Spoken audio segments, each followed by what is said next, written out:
We have two children, Caitlin, who is 6, and Zach, who is 3. When Zach was born, we thought we had everything together. We had a boy and a girl, we had a house over our head, and great jobs and food to eat. We thought we were invincible. When Zach was about 5 months old, he was diagnosed with failure to thrive. He was really small and wasn't reaching his milestones. We were told to feed him every high-calorie food possible, and things would change. Things did change. He did start to gain weight, but he did not develop any further. And the more time went on, the further behind he slipped. In October, we were referred to Children's Hospital. We saw a pediatric neurologist who suggested that we do a brain MRI. Her concern was that he had had a stroke.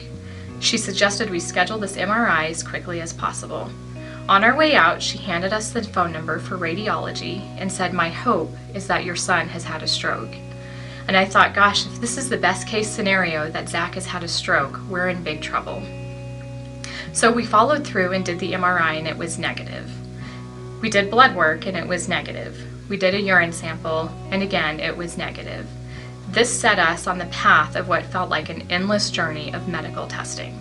My son was poked and prodded and tested and checked and evaluated more times than I ever have been in my life, and every answer was always, "We don't know what's wrong with your son, the results are negative." In December of 2009, we began doing therapy with ChildFind. We also began doing therapy with a place called the Anchor Center, which is a therapy center for children with visual impairments. At that point, they asked us to do an evaluation on his eyes.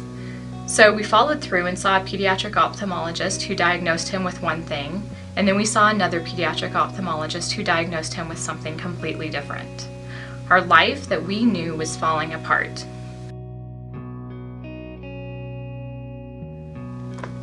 The last physician that we saw was a geneticist, and his suggestion was to wait. He said, "You've done all the testing, you've done all the things that you could do. You should wait because your son will grow into his condition if it's genetic, and we can determine from that point what it is because he'll grow into his symptoms." And so we waited, and we're still waiting. Zach is 3, and we do not have a diagnosis. We do know he has developmental delays, and he has visual impairments.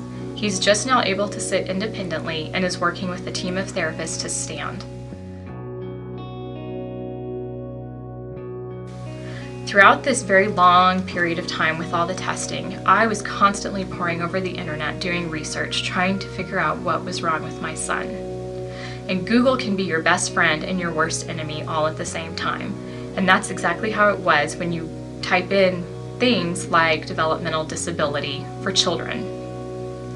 And at one point, my husband came upstairs and said to me, "I agree, it is so important that we figure out what is going on with Zach and we continue searching for answers. And at the end of the day, he is still just a kid. He needs the same love and acceptance as any other kid. He needs to be played with and loved on just like any other child." And for the first time ever in my marriage, I thought my husband is totally right. So I went to bed that night and I prayed on it, and I thought, "God, you have never felt more distant to me than you do right now, but I know you're real. I know you're there, and I know you're not a punishing God. This isn't something that you've done to me. This is just something that has happened. What can I do to honor you in the midst of this?" And at that point, I began thinking through other families who don't have a support group. We had friends, and we had our church, and we had at least our family. So many other people don't have anything. And at that point, that is when I began thinking, I have to do something different. Oftentimes, families of children with special needs feel isolated, depressed, and very, very alone. There have been several families who attend Nightlights who have been asked to leave churches because their children are too difficult to take care of or are too disruptive during class. These families are often moved from school to school and from church to church, and they really have no support group.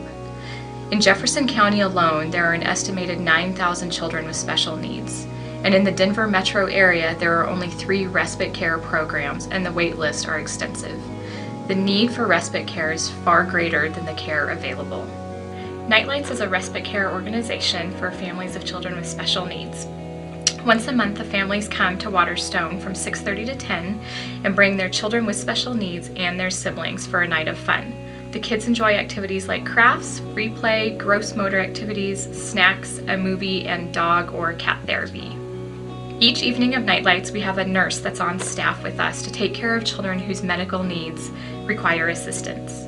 If you're interested in getting involved with Nightlights, you can contact me at kristens@waterstonechurch.org. If you know of a family who has a child with special needs and they would like to take advantage of what Nightlights has to offer, please have them contact me as well. We'd love to talk with them.